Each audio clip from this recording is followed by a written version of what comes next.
കഴിഞ്ഞ നൂറ്റാണ്ടുകൾ നാം പരിശോധിക്കുമ്പോൾ പുതിയ ആരംഭങ്ങളെ അടിച്ചമർത്തുവാനായി ശ്രമിച്ച ഒരു ചരിത്രം കൂടെ ഉണ്ട് എന്ന് നാം മറന്നുപോയിക്കൂടാ. ദൈവരാജ്യം പുതിയ ആരംഭങ്ങളുടെ രാജ്യമായി നാം മനസ്സിലാക്കുന്നില്ല എങ്കിൽ ദൈവരാജ്യം ചില പ്രത്യേക ആനുകൂല്യങ്ങളുടെയും ലാഭങ്ങളുടെയും അവകാശമാക്കി അത് തെറ്റിദ്ധരിക്കുവാൻ സാധ്യതയുണ്ട്. അപ്രകാരമാണ് ഭൂരിപക്ഷം ആളുകളും ധരിച്ചു വച്ചിരിക്കുന്നത് എന്നും ഈ സമയത്ത് സ്മരിച്ചുകൊള്ളണം. അപ്പോൾ മതമേഖലയിൽ പ്രത്യേകിച്ച് മനുഷ്യന്റെ ഒരു പ്രത്യേകമായ പരിമിതി പുതിയ ആരംഭങ്ങളെ സ്വീകരിക്കുന്നതിനുള്ള വൈമനസ്യവും ഇന്നബിലിറ്റി അതിനുള്ള കഴിവുകേടുമാണ്. ഒരു ചെറിയ ഉദാഹരണം മാത്രം സൂചിപ്പിക്കും. മുടിയനായ പുത്രന്റെ അല്ലെങ്കിൽ നഷ്ടപ്പെട്ടു പോയ മകന്റെ ഉപമയിൽ ഇളയ സഹോദരൻ ദൂരദേശത്ത് പോയി അവന്റെ സമ്പത്തെല്ലാം നഷ്ടമാക്കി ഒന്നുമില്ലാത്തവനായി മാനസാന്തരപ്പെട്ട് തിരിച്ചു വരുമ്പോൾ അവന്റെ പുതിയ ആരംഭത്തെ സ്വീകരിക്കുവാൻ ഒട്ടും മനസ്സില്ലാതെ അവന്റെ തന്നെ സഹോദരൻ പ്രതിഷേധവുമായി വെളിയിൽ നിൽക്കുകയാണ്. ഇത് രേഖപ്പെടുത്തിയിരിക്കുന്നത് ഒരു വലിയ യാഥാർത്ഥ്യത്തെ എന്നേക്കുമായി അടയാളപ്പെടുത്തുന്നതിനാണ് എന്ന് മാത്രം സൂചിപ്പിച്ചുകൊണ്ട് മുൻപോട്ട് പോകാൻ ശ്രമിക്കും.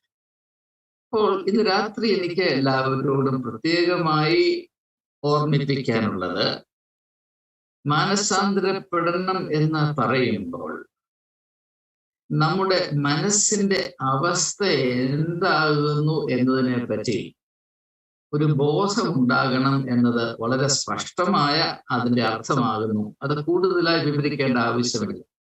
നമ്മുടെ മനസ്സിന്റെ താരിഫ് എന്താണ്, സ്വഭാവം എന്താണ്, നിർബന്ധം എന്താണ്? ഞാൻ കഴിഞ്ഞ കാലങ്ങളിൽ ശീലിച്ചത് മാത്രമേ, കേട്ടിട്ടുള്ളത് മാത്രമേ, അറിഞ്ഞിട്ടുള്ളത് മാത്രമേ ഇനി അങ്ങോട്ട് ആകുവാൻ ഞാൻ അനുവദിക്കുകയുള്ളൂ എന്നതാണ്. ഞാൻ ഈ കൺവെൻഷനൊക്കെ പ്രസംഗിച്ച് നടന്ന കാലങ്ങളിൽ പലയിടങ്ങളിലും ആളുകൾ പരിഭവം പറഞ്ഞത് എനിക്കിപ്പോൾ ഓർമ്മ വരും. അപ്പോൾ അവർ പറയും, അച്ഛൻ ഇന്നത് പറയും എന്ന് ഞങ്ങൾ പ്രതീക്ഷിച്ചു, പക്ഷെ പറഞ്ഞില്ല. അത് ഒന്നും രണ്ടും ഇടങ്ങളിലല്ല, ഒട്ടുമുക്കാലും എല്ലാ ഇടങ്ങളിലും ഞാൻ കേട്ടിട്ടുള്ള പരിഭവവും പരാതിയും ഇന്നത് പറയും എന്ന് ഞങ്ങൾ പ്രതീക്ഷിച്ചാണ് വന്നത്, പക്ഷെ പറഞ്ഞില്ല. അപ്പൊ ഞാൻ അവരോട് ചോദിക്കും, അത് നിങ്ങൾക്ക് അറിയാവുന്ന കാര്യമല്ലയോ, പിന്നെ ഞാൻ എന്തിനാണ് പറയുന്നത് എന്ന് ചോദിക്കുമ്പോൾ പറയും, എന്നാലും അത് നമ്മുടെ താരിഫാണ്, നമ്മുടെ സ്വഭാവത്തിൽ അലിഞ്ഞു ചേർന്നിരിക്കുന്ന ഒരു പ്രത്യേകതയാണ്. പക്ഷെ അതിനെ ഞാൻ ആത്മീയമായ അടിമത്വം എന്നാണ് മനസ്സിലാക്കിയിരിക്കുന്നത്. ഇത് പ്രത്യേകമായി നാം മനസ്സിലാക്കേണ്ടത്, നാം പാരമ്പര്യത്തിന്റെ പേര് പറഞ്ഞ് ഓർത്തഡോക്സി, അതായത് എന്റെ വിശ്വാസം ഞാൻ പരിശുദ്ധമായി കാത്തു സൂക്ഷിക്കും, അതുകൊണ്ട് പിതാക്കന്മാർ പറഞ്ഞതിൽ നിന്ന് ഒരു വള്ളി ഇടത്തോട്ടോ വലത്തോട്ടോ പോകുകയില്ല എന്ന ശഠിക്കുന്നതാണ് യഥാർത്ഥത്തിലുള്ള വിശ്വസ്തത എന്ന ഒരു ധാരണ പ്രത്യേകിച്ച് നമ്മുടെ ഇടയിൽ. ഞാനൊരു ഇവാഞ്ചലിക്കൽ ചിന്തകനാണ്, എല്ലാ കാലവും ആയിരുന്നു. ഈ ഇവാഞ്ചലിക്കൽ സാഹചര്യത്തിൽ ഞാൻ അനുഭവിച്ച ഒരു പ്രത്യേകത, ഏതെങ്കിലും ഒരു സാഹചര്യത്തിൽ പുതുതായ ഒരു അന്വേഷണമോ അറിവോ ഉണ്ടെങ്കിൽ അതിനെ വളരെ സംശയത്തോടും ഒരു പക്ഷേ ഭീതിയോടും കൂടെയാണ് ആളുകൾ മനസ്സിലാക്കുകയും അതിനെ ചെറുക്കുവാൻ ശ്രമിക്കുകയും ചെയ്തിട്ടുള്ളത് എന്ന സമയത്ത് ഞാൻ ഓർത്തുകൊള്ളട്ടെ. അതുകൊണ്ട്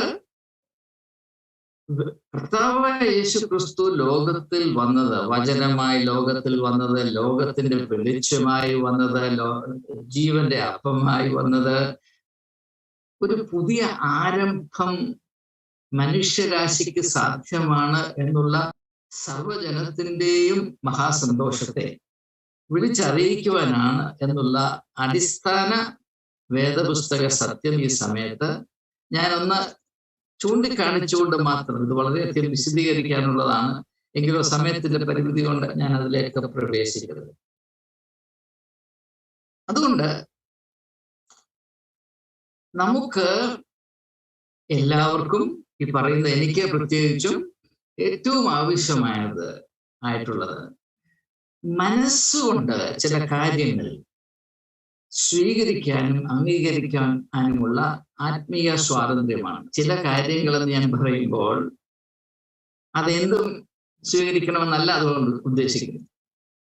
നാം വചനത്തെ ജീവനുള്ള വചനമായി മനസ്സിലാക്കുന്നു. നാം യേശുവിനെ ജീവന്റെ ജലമായി മനസ്സിലാക്കുന്നു. നാം ആത്മീയതയെ തുടർന്ന് മനുഷ്യ ജീവിതത്തിൽ പ്രവർത്തിച്ചുകൊണ്ട് ഇരിക്കുന്ന ദൈവ പ്രതിഭാസമായി ശക്തിയായി മനസ്സിലാക്കും. അങ്ങനെയെങ്കിൽ ഒരു കാര്യം എനിക്ക് വ്യക്തമാണ്. ഞാൻ എൻ്റെ ജീവിതത്തെ തന്നെ തിരിഞ്ഞു നോക്കുമ്പോൾ കഴിഞ്ഞ 50 വർഷം, ഒരര നൂറ്റാണ്ട് കൊണ്ട്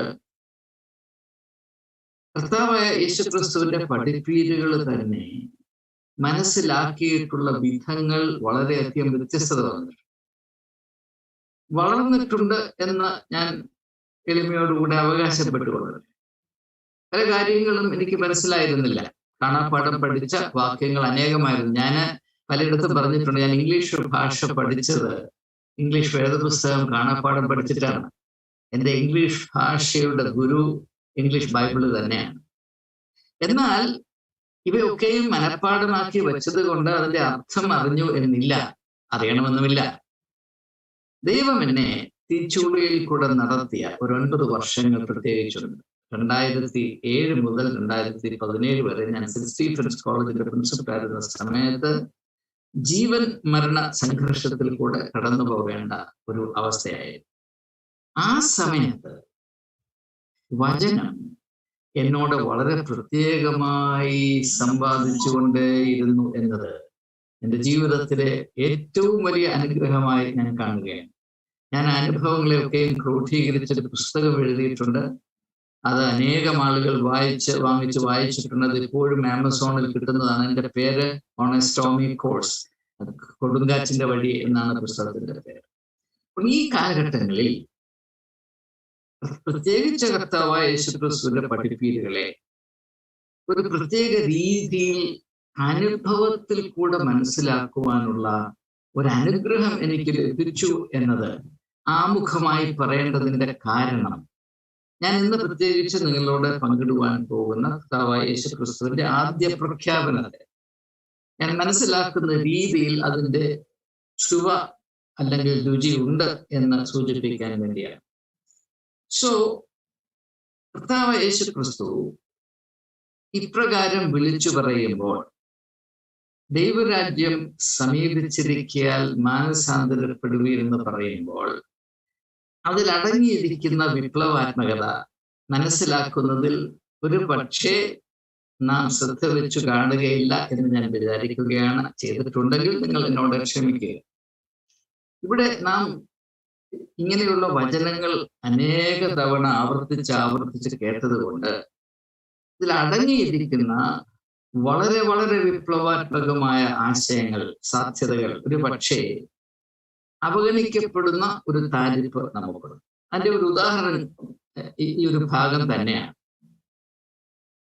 അന്നത്തെ കാലത്ത് ഒരു വ്യക്തിക്ക് മാനസാന്തരം സംഭവിക്കണമെങ്കിൽ അത് യഹൂദ മതത്തിൽ കൂടെയും അതിന്റെ ചുക്കാൻ പിടിച്ചിരുന്ന യഹൂദ പുരോഹിതന്മാരിൽ കൂടെയും മാത്രമായിരുന്നു സംഭവിക്കേണ്ടത്. അതിൻ്റെതായ ആരാധനാക്രമങ്ങളും നിഷ്കർഷിച്ചിരുന്നു.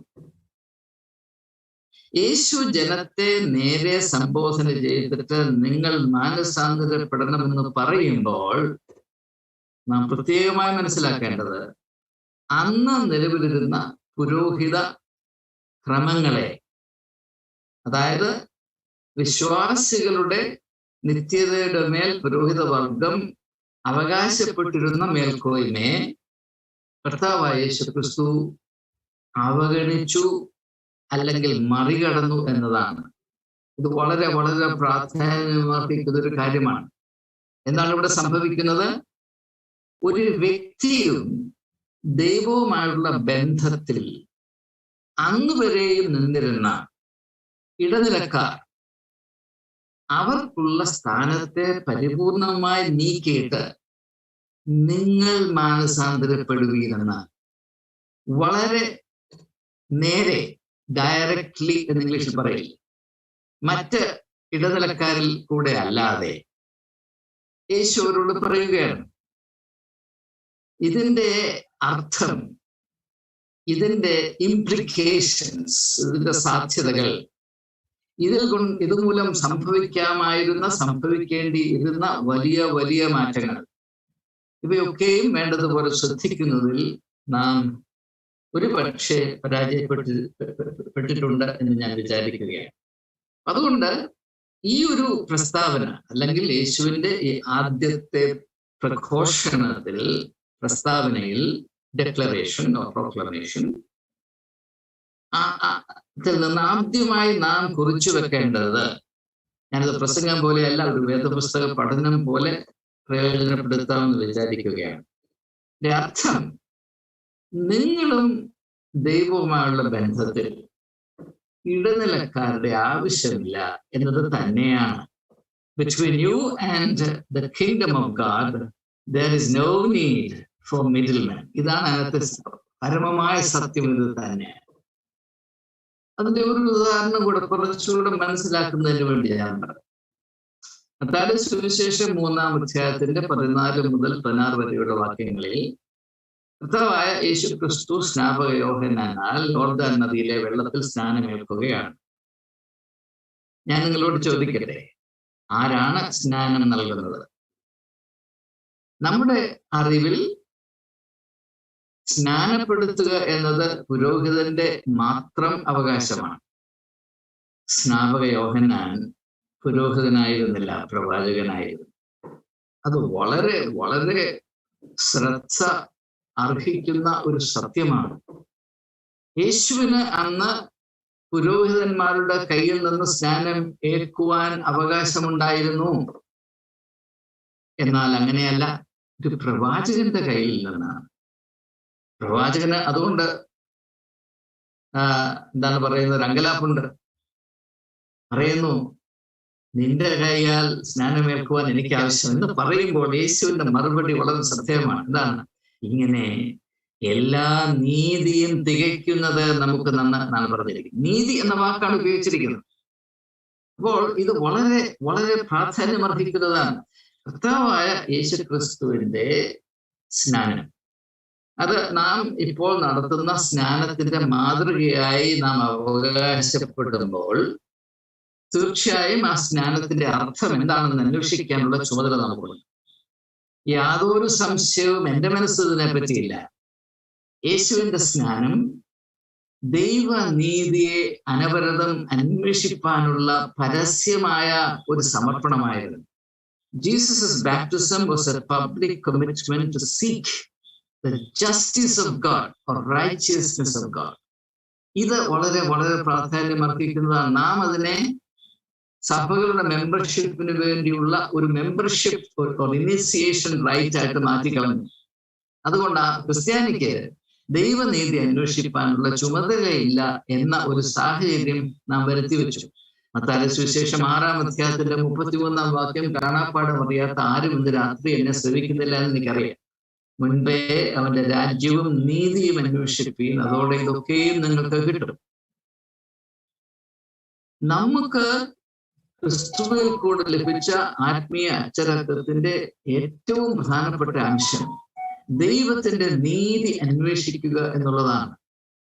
കർത്താവായ യേശു ക്രിസ്തുവിന്റെ സ്നാനത്തിൽ കൂടെ സംഭവിച്ചത് ദൈവനീതിയെ ഈ ഭൂമിയുടെ പരപ്പിൽ അനവരതം അന്വേഷിപ്പാനുള്ള ഒരു പൊതുവായ സമർപ്പണം, പരസ്യമായ സമർപ്പണമാകുന്നു. അതുകൊണ്ട് നമുക്കൊരു കാര്യം പ്രത്യേകതയുള്ളത് മനസ്സിലാക്കാൻ കഴിയും. യേശുവിന്റെ സ്നാനം എപ്പോഴാണ് അവസാനിച്ചത്? ഞാൻ ചെറുപ്പത്തിലൊക്കെ വിചാരിച്ചിരുന്നത് യേശുവിന്റെ സ്നാനം ആ യോർദാൻ വെള്ളത്തിൽ നിന്ന് കരയിലോട്ട് കയറിയപ്പോൾ കഴിഞ്ഞു എന്നതാണ്. എന്നാൽ അങ്ങനെയല്ല, ഞാനിപ്പോൾ അറിയുന്നു. യേശുവിന്റെ സ്നാനം പൂർത്തീകരിക്കുന്നത് കുരിശിന്മേലാണ്. എന്റെ തെളിവ് എന്താണെന്ന് ചോദിച്ചാൽ, മർക്കോസിന്റെ സുവിശേഷം 10-ാം അധ്യായത്തിൽ യാക്കോബും യോഹന്നാനും യേശുവിന്റെ ഇടതും വലതും ഇരിക്കണമെന്ന ഒരു ആഗ്രഹം പ്രകടിപ്പിക്കുമ്പോൾ, അല്ലെങ്കിൽ അവകാശം ഉന്നയിക്കുമ്പോൾ, യേശു പറയുന്നു, ഞാൻ അനുഭവിക്കുവാനിരിക്കുന്ന സ്നാനം നിങ്ങൾക്ക് സ്വീകാര്യമാണോ? നിങ്ങളെ കൊണ്ട് അതിന് കഴിയുമോ? സ്നാനം അവസാനിച്ചിട്ടില്ല കേട്ടോ. യോർദാൻ നദിയിൽ അവസാനിക്കുന്നതല്ല ഈ സ്നാനം.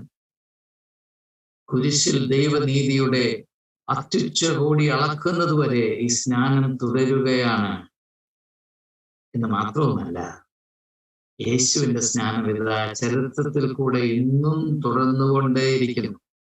ആ സ്നാനത്തെയാണ് നമുക്ക് അവകാശം നൽകിയിരിക്കുന്നത്. അതിനെ കൊച്ചാക്കുന്ന പ്രവണത നമ്മുടെ ഇടയിൽ ഉണ്ട് എങ്കിൽ ആദ്യമായി നാം ചെയ്യേണ്ടത് ഈ രാത്രിയിൽ നമുക്ക് മാനസാന്തരം ഉണ്ടാകണം. പ്രശ്നം ഇവിടെ ശിശുസ്നാനമാണോ മുതിർന്ന സ്നാനമാണോ നല്ലത് ശരിയെന്നുള്ളതേ അല്ല. അതൊരു വലിയ വിവാദമാക്കി. കാരണം യഥാർത്ഥ അർത്ഥത്തിൽ നിന്ന് ഒളിച്ചോടുവാൻ എന്തെങ്കിലും ഒരു വിവാദം നമുക്ക് ആവശ്യമാണ്. ഒരു വ്യക്തി പൂർണ്ണ വളർച്ച എത്തി എന്നതുകൊണ്ട് ഒരു ശിശുവിനേക്കാൾ ദൈവത്തിന്റെ നീതി അന്വേഷിക്കുവാൻ അവന് ഒരു വ്യഗ്രത ഉണ്ടാകണമെന്നേ ഇല്ല, മറിച്ചുമാകാം. അപ്പോൾ അതല്ല ഇവിടുത്തെ പ്രശ്നം. പ്രശ്നം എന്താണെന്ന് ചോദിച്ചാൽ, സ്നാനത്തിൽ കൂടെ സംഭവിക്കേണ്ട ഒരു വീണ്ടും ജനനമുണ്ട്. യോഹന്നാന്റെ സുവിശേഷം 3-ാം അധ്യായത്തിൽ നിക്കോദീമോസിനോടുള്ള സംഭാഷണത്തിൽ 3-ാം വാക്യത്തിൽ യേശു പറയുന്നില്ലേ, ആമേൻ ആമേൻ ഞാൻ നിന്നോട് പറയുന്നു, നീ വീണ്ടും ജനിക്കുന്നില്ല എങ്കിൽ നീ സ്വർഗരാജ്യത്തിൽ കിടക്കയില്ല. എന്താണ് വീണ്ടും ജനനം? അതും വളരെ വളരെ ശോചനീയമായി തെറ്റിദ്ധരിക്കപ്പെട്ടു. സ്വന്തം താല്പര്യങ്ങളെ അന്വേഷിക്കുന്ന സ്വതസിദ്ധമായ മനുഷ്യ സ്വഭാവത്തിൽ നിന്ന് ദൈവത്തിന്റെ നീതിയെ നിരുപാധികമായി അന്വേഷിക്കുന്ന ആത്മീയ സ്വഭാവത്തിലേക്കുള്ള ഒരു സ്ഥാനമാറ്റമാണ്, ഒരു രൂപാന്തരമാണ്, ഒരു ട്രാൻസ്ഫർമേഷൻ. അതാണ് ഇവന്റെ ജനനം. അത് വെറും ഒരു എന്താണ് പറയുന്നത്, ഒരു കൾട്ടാക്കി മാറ്റി കഴിഞ്ഞു. ഞാൻ കൂടുതലായി ആ വിഷയം പ്രതിപാദിക്കുന്നത്. അപ്പോൾ ഇത് എല്ലാവരും മനസ്സിലാക്കി എന്ന് ഇതിനെപ്പറ്റി വിയോജിപ്പുണ്ടെങ്കിൽ നമുക്ക് ഡിസ്കസ് ചെയ്യാവുന്നതാണ്. നിങ്ങൾ മാനസാന്തരപ്പെടുക. അപ്പോൾ നാം പ്രത്യേകമായി മനസ്സിലാക്കേണ്ടത്, മനസ്സിന് ഒരു പ്രത്യേക സ്ഥാനം യേശുവിന്റെ പഠിപ്പീരയിലുണ്ട്. അതിന്റെ ഒരു ഉദാഹരണം ചൂണ്ടിക്കാണിക്കും. ലൂക്കോസിന്റെ സുവിശേഷം 10-ാം അധ്യായത്തിന്റെ 27-ാം വാക്യത്തിൽ പ്രധാനപ്പെട്ട 2 കൽപ്പനകളെ കർത്താവ് സൂചിപ്പിക്കുമ്പോൾ അതിൽ പഴയ നിയമത്തിൽ നിന്ന്, അതായത് ആവർത്തന പുസ്തകം 6-ാം അധ്യായത്തിന്റെ 5-ാം വാക്യത്തിൽ നിന്ന് അല്പം വ്യത്യാസം വരുത്തിയിട്ടാണ് കർത്താവ് അവിടെ ഉദ്ധരിക്കുന്നത്. നിങ്ങൾ പലരും ശ്രദ്ധിച്ച് കാണുമെന്ന് ഞാൻ വിചാരിക്കും. ഉൽപ്പത്തി പുസ്തകത്തിൽ പൂർണ്ണ ഹൃദയത്തോടും പൂർണ്ണ ആത്മാവോടും പൂർണ്ണ ശക്തിയോടും സ്നേഹിക്കണമെന്നേ പറഞ്ഞിട്ടുള്ളൂ ദൈവത്തെ. കർത്താവാണ് പറഞ്ഞത് പൂർണ്ണ മനസ്സോടും കൂടെ സ്നേഹിക്കണം. പൂർണ്ണ ഹൃദയത്തോടും പൂർണ്ണ ആത്മാവോടുകൂടെയും പൂർണ്ണ മനസ്സോടുകൂടെയും പൂർണ്ണ ശക്തിയോടെയും ദൈവത്തെ സ്നേഹിക്കണമെന്ന് പറഞ്ഞത് കർത്താവായ യേശു ക്രിസ്തുവാണ്. മനസ്സിന്റെ പ്രാധാന്യത്തിന് അടിവരയിടുന്നതിൽ കർത്താവ് ഒട്ടും നിസ്സംഗത കാണിച്ചില്ല എന്നത് വളരെ വളരെ ശ്രദ്ധേയമാണ്. തന്റെ ശിഷ്യന്മാരോട് ചോദിക്കുന്നുണ്ട്, യോഹന്നാന്റെ സുവിശേഷം 13-ാം അധ്യായത്തിൽ 12-ാം വാക്യം, ഞാൻ നിങ്ങൾക്ക് ചെയ്തത് നിങ്ങൾ മനസ്സിലാക്കിയിട്ടുണ്ടോ?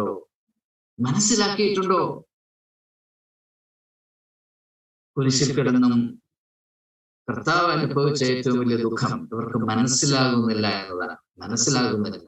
എന്റെ വിശ്വാസം ഗെത്സമനത്തോട്ടത്തിൽ ഹൃദയം പൊട്ടി രക്തം വിയർപ്പായി ഒലിച്ചതിന്റെ കാരണം ഇവർക്ക് മനസ്സിലാകുന്നില്ല എന്നത് തന്നെയാണ്.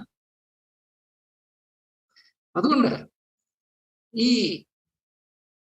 മാനസാന്തരപ്പെടുവീൻ എന്ന് പറയുമ്പോൾ മലയാളത്തിൽ അത് വളരെ വ്യക്തമാണ്, ഇംഗ്ലീഷിൽ അത്ര വ്യക്തമല്ല.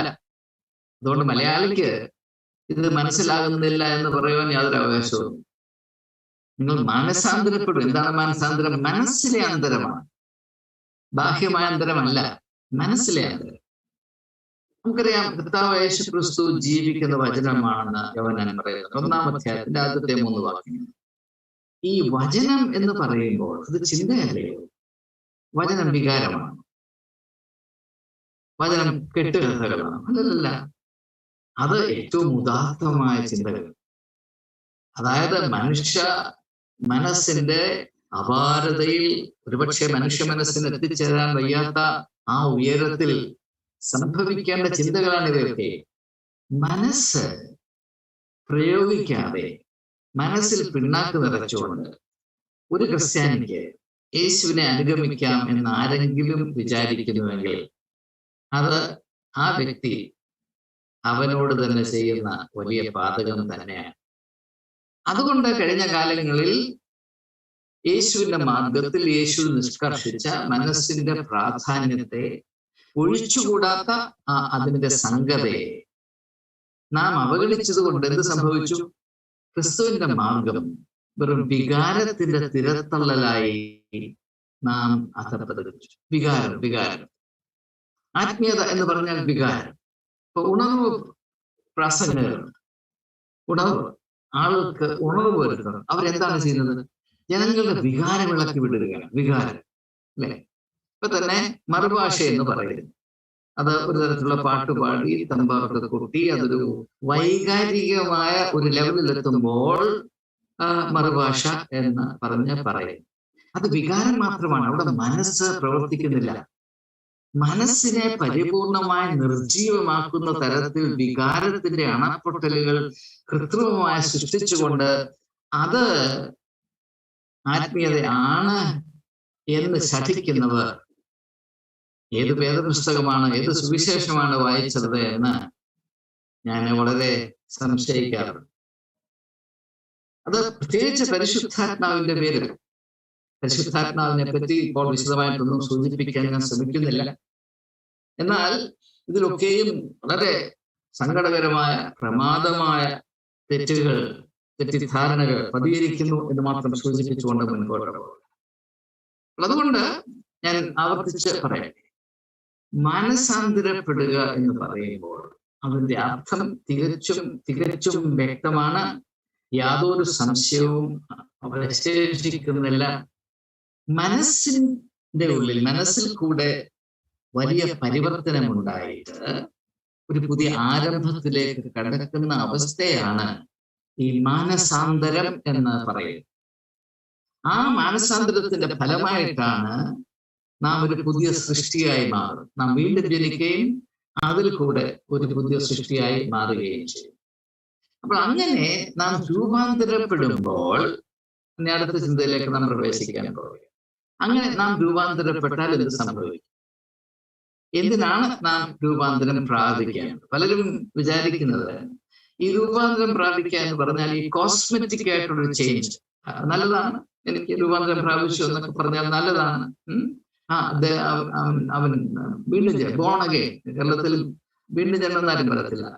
എന്നോട് പലരും ചോദിച്ചിട്ടുണ്ട്, താൻ ബോൺ അഗെയിൻ ആണെന്ന് ചോദിച്ചിട്ടുണ്ട്. മലയാളി ബോൺ അഗെയിൻ എന്നാണ് പറയുന്നത്. അപ്പോ എന്താണ് ഈ ബോൺ അഗെയിൻ? ഞാൻ തിരിച്ചു ചോദിക്കുമ്പോൾ മറുപടി ഒന്നും എനിക്ക് കിട്ടാറുള്ളത്. അതുകൊണ്ട് ഈ ഒരു പരിവർത്തനം അത് മനസ്സിൽ കൂടെയാണ്. അതുകൊണ്ടാണ് കർത്താവ് യേശുക്രിസ്തു പഠിപ്പിക്കുന്നതിൽ ഇത്രമാത്രം പ്രാധാന്യം കൽപ്പിച്ചത്. അത്ഭുതം പ്രവർത്തിക്കുന്നതാണോ ജനങ്ങളെ ഉത്ബോധിപ്പിക്കുന്നതാണോ കർത്താവ് യേശുക്രിസ്തുവിന്റെ പ്രയോറിറ്റി? നിങ്ങൾ അന്വേഷിച്ചോ? തികച്ചും സ്പഷ്ടമാണ്. മനസ്സിൽ അന്തരം കൊണ്ടുവരുന്നത്, അതിൽ കൂടെ ഒരു പുതിയ ദർശനം പ്രാപിക്കുന്നത്, അതിന്റെ ഫലമായി വ്യക്തികളുടെ വ്യക്തിത്വത്തിൽ വലിയ രൂപാന്തരം ഉണ്ടാകുന്നു. അപ്പോൾ എന്തുകൊണ്ടാണ് രൂപാന്തരം ഉണ്ടാകേണ്ടത്? നമ്മെ ഓരോരുത്തരെയും പഴയ നിയമത്തിന്റെ ഭാഷയിൽ പറഞ്ഞാൽ ദൈവത്തിന്റെ രൂപത്തിലും സാദൃശ്യത്തിലും സൃഷ്ടിച്ചു എന്ന് പറയും. ഇതിന്റെ അർത്ഥം എന്താണ്? നമ്മളിൽ കൂടെ ദൈവത്തിന്റെ സ്വഭാവം വെളിപ്പെട്ടു വരണം എന്നുള്ളതാണ്. അല്ലെങ്കിൽ നമ്മളെ അങ്ങനെ സൃഷ്ടിക്കേണ്ട കാര്യമില്ലല്ലോ. നമ്മളെ വല്ല പോത്തിന്റെയോ ആനയുടെയോ സിംഹത്തിന്റെയോ കുരങ്ങിന്റെയോ രൂപത്തിൽ സൃഷ്ടിച്ചാൽ മതിയല്ലോ. എന്നാൽ അങ്ങനെ ദൈവത്തിന്റെ രൂപത്തെ പ്രതിബിംബിക്കുന്നതിൽ നമുക്ക് പിഴവ് വരത്തക്കവണ്ണം അടിസ്ഥാനപരമായ ഒരു തെറ്റ് സംഭവിച്ചു. അതൊക്കെ പഴയ നിയമത്തിന്റെ ഭാഗങ്ങളാണ്. ഞാൻ ഇപ്പോൾ പരിമിതി കൊണ്ട് ഞാൻ അങ്ങോട്ട് കിടക്കുന്നത്. നാം പ്രാപിക്കേണ്ട പുതിയ ആരംഭം ഇന്നുവരെ പ്രാകൃത മനുഷ്യ സ്വഭാവത്തെ അനുസരിച്ച് അതിനടിമപ്പെട്ടു. എന്റെ സ്വാർത്ഥപരമായ ലാഭം മാത്രം ഞാൻ അന്വേഷിച്ച് നടന്നിരുന്നുവെങ്കിൽ ഈ ഒരു അനുഭവത്തിൽ കൂടെ ഇന്നു മുതൽ സ്നാനമേറ്റത് കൊണ്ട്, ക്രിസ്തുവേറ്റ സ്നാനം മാതൃകയായി പറഞ്ഞാൽ, ഇന്നു മുതൽ ഞാൻ ദൈവത്തിന്റെ നീതി അന്വേഷിക്കും. ദൈവത്തിന്റെ നീതി അന്വേഷിക്കുമ്പോൾ ഞാൻ ദൈവത്തിന്റെ സ്വഭാവത്തെ എന്റെ പ്രവൃത്തിയിൽ കൂടെ ഈ ലോകത്തിന് പരിചയപ്പെടുത്തി കൊടുക്കും എന്നതാണ് എൻ്റെ അർത്ഥം. ഇതൊന്നുമില്ലാതെ വൈകാരികമായ ചില അനുഭൂതികളാക്കി ഇതിനെ അർത്ഥശൂന്യമാക്കിയത് വലിയ സങ്കടത്തിന് കാരണമാണ് എന്ന് മാത്രം സൂചിപ്പിക്കുക. അപ്പോൾ നമുക്ക് നൽകിയിരിക്കുന്ന ഏറ്റവും സുപ്രധാനമായ ആത്മീയമായ ചുമതല നാം സാക്ഷികളാകണം എന്നുള്ളതാണ്. ആരാണ് സാക്ഷി? സത്യത്തെ സത്യമായി തന്നെ അവതരിപ്പിക്കുന്നതിനാണ് സാക്ഷി. ദൈവമാകുന്ന സത്യത്തെ, ആ സത്യത്തിന് മായം ചേർക്കാതെ, ആ സത്യത്തെ ആത്മാവിലും സത്യത്തിലും ഈ ലോകത്തിൽ അവതരിപ്പിക്കുക. അതുകൊണ്ടാണ് ക്രിസ്തു പ്രാർത്ഥന പഠിപ്പിച്ചപ്പോ നിന്റെ ഇഷ്ടം സ്വർഗത്തിലെ പോലെ ഭൂമിയിലുമാകട്ടെ എന്ന് പ്രാർത്ഥിക്കുവാൻ നമ്മളെ പഠിപ്പിച്ചു. അതൊക്കെ ഇതുമായിട്ട് വലിയ ബന്ധമുള്ളതാണ്. അപ്പോ നാം വിശ്വാസികളാകുന്നുവെങ്കിൽ, നാം ഉൾപ്പെട്ടിരിക്കുന്ന വിശ്വാസ സമൂഹം യഥാർത്ഥത്തിൽ മാനസാന്തരം അനുഭവിച്ചതാണെങ്കിൽ, മാനസാന്തരത്തിൽ കൂടെ ഒരു രൂപാന്തരം പ്രാപിച്ചവരാണെങ്കിൽ, നമ്മുടെ വ്യക്തിപരമായും കൂട്ടായ്മപരമായുമുള്ള പ്രവർത്തനങ്ങളിൽ, നടപ്പുകളിൽ, അന്വേഷണങ്ങളിൽ, നിലപാടുകളിൽ, സാക്ഷ്യങ്ങളിൽ ദൈവത്തിന്റെ സ്വഭാവം വെളിപ്പെട്ടു വരും എന്നതാണ് ഇതിന്റെ ഏറ്റവും അടിസ്ഥാനപരമായ അർത്ഥമെന്ന് സൂചിപ്പിച്ചോളൂ. എന്നാൽ ഇതിന് പകരമായി മറ്റ് പല വിധത്തിലുള്ള സബ്സ്റ്റിറ്റ്യൂഷൻസ്, അത് മനുഷ്യന്റെ ഒരു പ്രത്യേകത. എന്തിനും ഒരു മറുപുറം കണ്ടുപിടിക്കുക, ഒരു ഓൾട്ടർനേറ്റീവ് കണ്ടുപിടിക്കുക. ഇത് ചെയ്യുന്നതിന് പകരം അത് ചെയ്യുക. അതിന്റെ ഒരു ഉദാഹരണമാണ്, ഇപ്പം എല്ലാവർക്കും കുട്ടികൾക്ക് സ്കൂളിൽ നല്ല മാർക്ക് കിട്ടണം, കോളേജിൽ നല്ല മാർക്ക് കിട്ടണം. അപ്പൊ നല്ലതായിട്ട് അധ്വാനിച്ചാൽ, പഠിച്ചാൽ, അച്ചടക്കത്തോടെ പഠിച്ചാൽ നല്ല മാർക്ക് കിട്ടും, എല്ലാവർക്കും അറിയാവുന്ന. പക്ഷെ അതിനൊരു മറ്റൊരു പോംവഴി കണ്ടുപിടിക്കും. അതിനാണ് ഈ കോപ്പി അടിക്കുക എന്നൊക്കെ പറയുന്നത്. ഇംഗ്ലീഷിൽ റിസോർട്ടിങ് ടു അൺഫെയർ മീൻസ് എന്നൊക്കെ പറയും. അത് മറ്റൊരു വഴി കണ്ടുപിടിച്ചതാണ്. അത് ഏറ്റവും പ്രധാനപ്പെട്ട ഉദാഹരണമാണ് ഉൽപ്പത്തി പുസ്തകം 11-ാം അധ്യായത്തിൽ നാം കാണുന്ന ബാബേൽ ഗോപുരം പണിയുന്നു. എന്താണ് അതിന്റെ അർത്ഥം? ദൈവത്തിൽ കേന്ദ്രീകൃതമായ ഒരു ഐക്യം ജനതയ്ക്കുണ്ടായിരുന്നു. അതിൽ നിന്ന് മാറിയിട്ട് മറ്റൊരു ഉപാധിയിൽ കൂടെ തങ്ങളുടെ ഐക്യത്തെ കാത്തു സൂക്ഷിക്കും. ഇത് മനുഷ്യന്റെ സ്വഭാവമാണ്. ഇപ്പൊ നാം ഇപ്പോ ഒരു മതം സൃഷ്ടിച്ചു, അല്ലെങ്കിൽ ഒരു പള്ളി സൃഷ്ടിച്ചു. അതൊരു പക്ഷേ യേശു നമുക്ക് നൽകിയ മാർഗത്തിന് ഒരു ഒഴികഴിവായിരിക്കും. അങ്ങനെയാണോ അല്ലയോ എന്ന് ആത്മാവിലും സത്യത്തിലും ദൈവസന്നിധിയിൽ ഇരുന്ന് നിരന്തരമായി അന്വേഷിക്കാൻ ഒരു ചുമതല നമുക്കുണ്ട് എന്ന് ആത്മാർത്ഥതയുള്ള നിങ്ങളെ ദൈവനാമത്തിൽ ഞാൻ ഓർമ്മിപ്പിച്ചോളാം. അപ്പൊ അതുകൊണ്ട് ദൈവത്തിന്റെ നീതി അന്വേഷിക്കത്തക്കവണ്ണം നമ്മളുടെ വ്യക്തിത്വ വളർച്ച സംഭവിക്കേണ്ടതിന് നാം എടുക്കുന്ന ആദ്യ പടിയാണ് ഈ മാനസാന്തരം എന്നത്. ദൈവ നീതി അന്വേഷിക്കുക, ദൈവത്തിന്റെ രാജ്യവും അവന്റെ നീതിയും അന്വേഷിക്കുക എന്നുള്ളത് മനുഷ്യ സ്വഭാവത്തിൽ എങ്ങനെയോ നാം അറിയാതെ വന്നു ചേരുന്ന ഒരു ഘടകമേ അല്ല. ഇത് മനുഷ്യ സ്വഭാവത്തിന്റെ ഘടകവിരുദ്ധമാണ്. അങ്ങനെ പാപത്തിന്റെ അടിമത്വം എന്നൊക്കെ വേദപുസ്തകം നമ്മെ ഉത്ബോധിപ്പിക്കുന്ന ഈ ഒരു അവസ്ഥ. പൗലോസപ്പോസ്തലൻ റോമർക്ക് ലേഖനം എഴുതുമ്പോൾ അതിന്റെ 7-ാം അധ്യായത്തില് 14-ാം വാക്യം മുതൽ വളരെ വ്യക്തമായ അടിമത്വത്തിന്റെ അവസ്ഥയെ ചിത്രീകരിക്കുന്നുണ്ട്. ഞാൻ കാക്ഷിക്കുന്ന നന്മ ചെയ്യാതെ ഞാൻ വെറുക്കുന്ന തിന്മയെ ഞാൻ ചെയ്യുമ്പോൾ ഏതോ ഒരു മരണത്തിന് ഞാൻ അടിമയല്ലയോ. പിന്നെ 8-ാം അധ്യായത്തിന്റെ ആദ്യ ഭാഗത്ത് പറയുന്നത് ഞാൻ ക്രിസ്തുയേശുവിൽ സ്വതന്ത്രനാണ്, അതുകൊണ്ട് എനിക്ക് ഇതിൽ നിന്ന് ഈ ഒരു അനിഷ്ടമായ അവസ്ഥയിൽ നിന്ന് എനിക്ക് വിടുതൽ പ്രാപിക്കാൻ ന്യായമുണ്ട് എന്ന് പറയുന്നു. അപ്പോൾ ഇത് അടിമത്വത്തിന്റെ അവസ്ഥയാണ്. ഈ ഒരു അവസ്ഥയിൽ നിന്ന് അന്വേഷണത്തിന്റെ അനുഭവത്തിലേക്ക് വരിക, ഇത് വളരെ പ്രധാനപ്പെട്ട ഒരു കാര്യമാണ്. ഇത് കുറച്ചൊന്ന് വിശദീകരിച്ച് നിർത്താമെന്ന് വിചാരിക്കാം. എനിക്കിനി 15 മിനിറ്റ് കൂടെ ഉണ്ടെന്ന് തോന്നുന്നു. 15-20. 2 തരത്തിലുള്ള സാധ്യതകൾ നമുക്കുണ്ട്.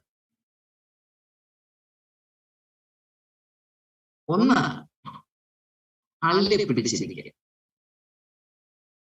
ഇരുന്ന ഇടത്തിരിക്കുക. നമുക്കറിയാം, സഖായി ഒരു കാട്ടത്തിന്മേൽ കയറിയിരുന്നു. സഖായിക്ക് അവിടെ ഇരിക്കാം, യേശു വിളിച്ചുകൊണ്ട് താഴെ വരണമെന്നൊന്നുമില്ല. സഖായി അവിടെ ഇരുന്നാൽ കാലക്രമേണ അവനൊരു കുരങ്ങായി മാറും, അത്രയേ ഉള്ളൂ. അപ്പോൾ ഈ ഒരു അവസ്ഥ, ആയിരിക്കുന്ന അവസ്ഥയെ അതുപോലെ ഇടത്തോട്ടോ വലത്തോട്ടോ മാറത്തില്ല. അത് വലിയ വിശ്വാസമാണ്, അല്ലെങ്കിൽ വിശ്വസ്തതയാണ് എന്നൊക്കെ നമ്മെ ധരിപ്പിച്ച് നമുക്ക് കഴിയുള്ളൂ. മറ്റൊരു സാധ്യത അന്വേഷിക്കുക. അപ്പോൾ ഇത് മനസ്സിലാക്കുന്നതിന് രണ്ട് ഏതാണ്ട് സമാന്തരമായ വാക്കുകൾ ഉപയോഗിക്കുക. ആചരണത്തിന്റെ ഒരു മത സമീപനമുണ്ട്, ആചരണം. രണ്ടാമത്തേത് അന്വേഷണത്തിന്റെ ആത്മീയത. ആചരണത്തിന്റെ മത ശീലവും അന്വേഷണത്തിന്റെ ആത്മീയമായ സ്വാതന്ത്ര്യവും. ഇതാണ് അടിമത്വവും സ്വാതന്ത്ര്യവും തമ്മിലുള്ള വ്യത്യാസം. അന്വേഷിക്കാത്തവൻ അടിമയാണ് എന്നതാണ് ക്രിസ്തുയേശുവിൽ കൂടെ ഞാൻ പഠിച്ച സുപ്രധാനമായ ചരിത്ര ജീവിത സത്യം. അന്വേഷിക്കാത്തവൻ അടിമയാണ്. അങ്ങനെ മനുഷ്യരെ അന്വേഷിക്കുന്നതിൽ നിന്ന് പിന്തിരിപ്പിക്കുക എന്നത് മത മേഖലയിൽ, പ്രത്യേകിച്ച് ക്രിസ്തീയ മതമേഖലയിൽ നൂറ്റാണ്ടുകളായി നിലനിന്നിരുന്ന ഒരു വലിയ ദുഃഖകരമായ പ്രവണതയാണ്. ആരെങ്കിലും അന്വേഷിച്ചാൽ അവൻ അപകടകാരിയാണെന്നും അവനെ ഉന്മൂലനാശം ചെയ്യുന്നതാണ് ദൈവത്തോട് കാണിക്കാവുന്ന ഏറ്റവും വലിയ നീതി എന്നും ശഠിച്ചിരുന്ന ഒരു ചരിത്രം നമുക്കുണ്ട്. അതിന്നും തുടരുകയാണ്. ആചാരങ്ങളെ അതുപോലെ അല്പം പോലും മനസ്സുകൊണ്ട് മനനം ചെയ്യാതെ, മലയാളത്തിൽ സംസ്കൃതത്തിൽ പോലും മനുഷ്യന് മാനവൻ, ആരാണ് മാനവൻ? മനനം ചെയ്യുന്നവനാണ് മാനവൻ. മനനം ചെയ്യാത്തവൻ മൃഗമാണ്. മനസ്സ് ഉപയോഗിക്കാത്തവൻ, ചിന്തിക്കാത്തവൻ, ആലോചിക്കാത്തവൻ, അർത്ഥങ്ങളെ അന്വേഷിക്കാത്തവൻ. യേശു പറഞ്ഞു, നിങ്ങൾ അന്വേഷിപ്പീൻ, കണ്ടെത്തും. പക്ഷെ അന്വേഷിക്കുന്നവൻ അപകടകാരിയാണ് എന്നൊരു ധാരണയാണ് ഇപ്പോൾ. അപ്പോ ദൈവത്തിന്റെ നീതി അന്വേഷിക്കുകയും അതൊരു ആത്മീയതയാണ്, അതൊരു മതബോധമല്ല. മതബോധത്തിൽ അങ്ങനെ അന്വേഷണത്തിന്റെ ആവശ്യമേ. അത് പ്രസംഗിക്കാൻ കൊള്ളാം, പക്ഷെ അത് പ്രാവർത്തികമായാൽ വലിയ അപകടമാണ്. എന്റെ അനുഭവം കൊണ്ട് ഞാൻ നിങ്ങളോട് പറയാ, ചുമ്മാ അത് പറയുന്നതല്ല. അന്വേഷിക്കുന്നവൻ അപകടകാരിയാണ് എന്ന പരക്കെ ഒരു ധാരണയാണ്. ഞാൻ പരാതി പറയുന്നതല്ല, സത്യത്തിന് സാക്ഷ്യമായിട്ട് പറയുകയാണ്. അപ്പോൾ മാനസാന്തരത്തിൽ കൂടെ സംഭവിക്കേണ്ടത് എന്താണ്? ദൈവത്തിന്റെ നീതി ഈ ലോകത്തിൽ അന്വേഷിക്കുകയും കണ്ടെത്തുക എന്ന് പറഞ്ഞാൽ പ്രാബല്യത്തിൽ വരുത്തുക എന്നാണ് എൻ്റെ അർത്ഥം. ആ ആത്മീയമായ ചുമതല നിർവഹിക്കത്തക്കവണ്ണം നമ്മെ തന്നെ പ്രാപ്തരാകുവാൻ ആത്മീയമായി രൂപാന്തരം പ്രാപിക്കുക എന്നാണ് ഇതിന്റെ അർത്ഥം. അതിന്റെ 3 അംശങ്ങൾ മാത്രം സൂചിപ്പിച്ചുകൊണ്ട് ഞാൻ എൻ്റെ ഈ ഇന്നത്തെ ധ്യാനം ഉപസംഹരിച്ചുകൊണ്ട്, ഈ അന്വേഷണത്തിന് 3 മേഖലകളുണ്ട്, അല്ലെങ്കിൽ 3 തട്ടങ്ങളുണ്ട്. ദൈവത്തിന്റെ നീതി നാം അന്വേഷിക്കുമ്പോൾ അതിന് 3 തട്ടങ്ങളുണ്ട്. ഒന്നാമത്, ഇത് ഞാൻ പറയുമ്പോൾ നിങ്ങൾ വിചാരിക്കും എനിക്ക് അതിന്റെ കാര്യമായ തട്ടുകളുണ്ടെന്ന്. നിങ്ങൾക്ക് നിങ്ങളോടുള്ള ബന്ധത്തിൽ നീതി അന്വേഷിക്കുക. ഞാൻ കഴിഞ്ഞ അരനൂറ്റാണ്ടായി ആയിരക്കണക്കിന് ആളുകളുമായി ബന്ധം പുലർത്തിയിട്ടുണ്ട്. വിദൂര ബന്ധമല്ല, ആത്മാർത്ഥമായി ആഴത്തിൽ ബന്ധം പുലർത്തിയിട്ടുണ്ട്. അനേകം ആളുകളുടെ അനുഭവത്തിലേക്ക് 4 കാലിന്മേൽ ഞെരങ്ങി കയറി അവരുടെ വേദനയിൽ പങ്കെടുക്കുവാൻ എനിക്ക് സാധിച്ചിട്ടുണ്ട്. ഇതൊന്നും ഞാൻ വെളിയിൽ പറയാറില്ല. അതുകൊണ്ട് എന്നോട് കാര്യം പറയാം. ഞാൻ കണ്ടിട്ടുള്ള ഏറ്റവും വലിയ യാഥാർത്ഥ്യം, ക്രിസ്ത്യാനി പൊതുവെ പരാജയപ്പെടുന്നത് അവനോട് നീതി പാലിക്കുന്നതിലാണ്. നാം നമ്മോട് നീതി പാലിക്കുന്നില്ല. നാം യഥാർത്ഥത്തിൽ ആരാകുന്നു എന്ന് പോലും നമുക്ക് അറിഞ്ഞുകൂടാ. പിന്നെ എങ്ങനെ നാം നമ്മോട് നീതി പാലിക്കും? നമുക്ക് സുപരിചിതമാണല്ലോ താലന്തുകളുടെ രൂപം. അതിൽ മൂന്നാമത്തെ ഒരു ദാസനല്ലേ യജമാനൻ തന്ന താലന്ത് കൊണ്ട് പെട്ടെന്ന് കുഴിച്ചിട്ട ഒരു സമർത്ഥൻ. അവനാണ് നാം ഓരോരുത്തരും.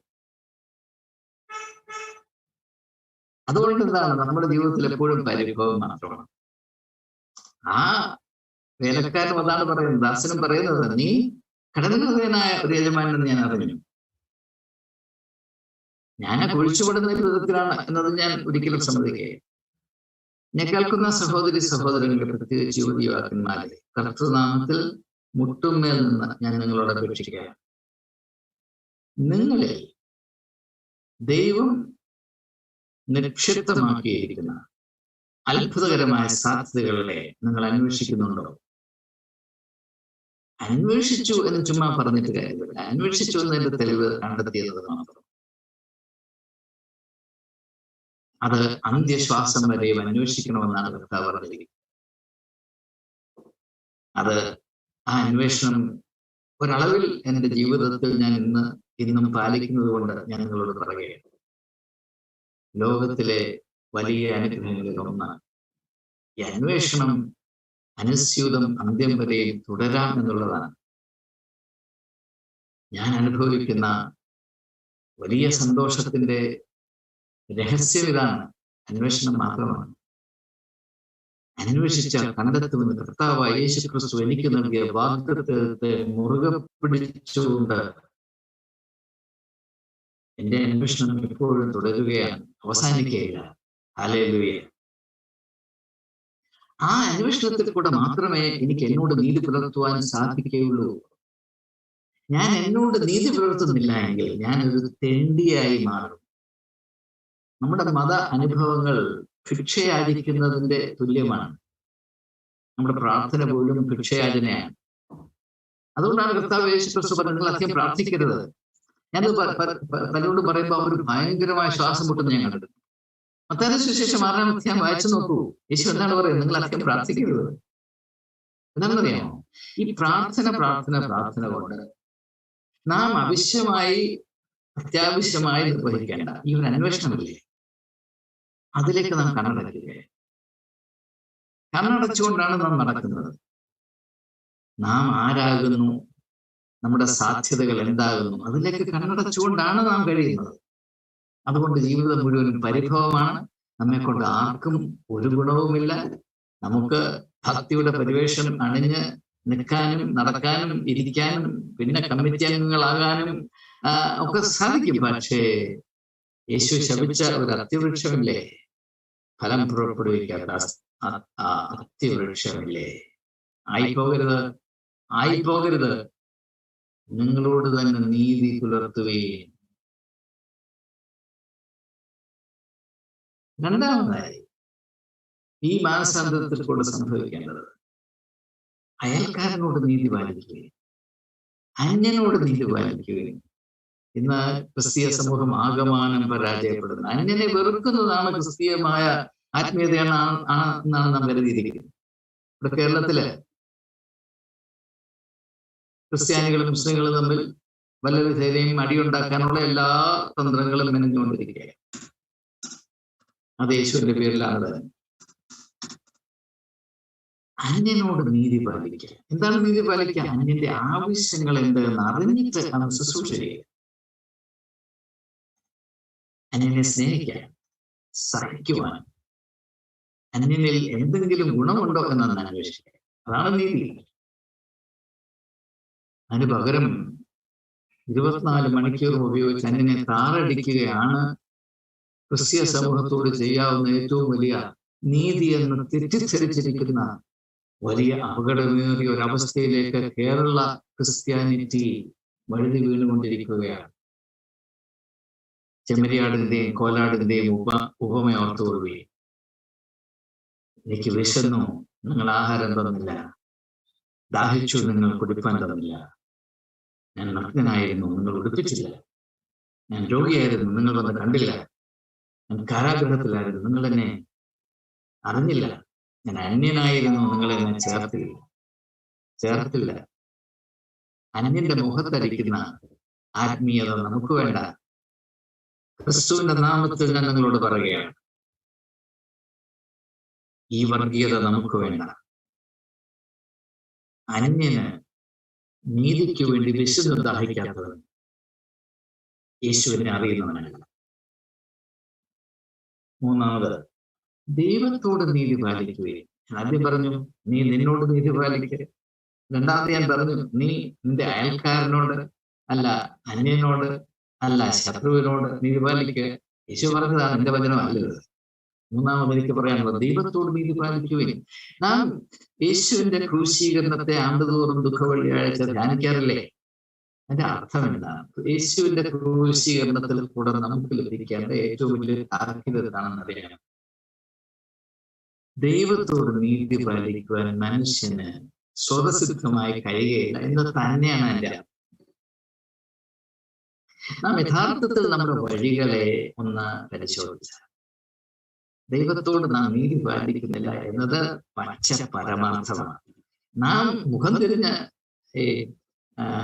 നല്ല ശബരിക്കാരന്റെ ഉപമയിൽ പുരോഹിതൻ മുഖം തിരിഞ്ഞ് നടന്നു, അതുപോലെ നാം മുഖം തിരിഞ്ഞ് നടക്കാൻ തിരക്കരുത്. പക്ഷേ ഇതുപോലൊരു വേദനയുണ്ടോ എന്ന് വിളിച്ചു ചോദിക്കുന്ന ഒരു മുഖം ഞാൻ കാണുന്നു കാൽവറിയിൽ. ഇതുപോലൊരു വേദനയുണ്ടോ? യേശുവിന്റെ ക്രൂശീകരണം എന്റെ ജീവിതത്തിലും തുടരുകയാണ്. ഞാനും ആ രക്തത്തിൽ പങ്കാളിയാണ്.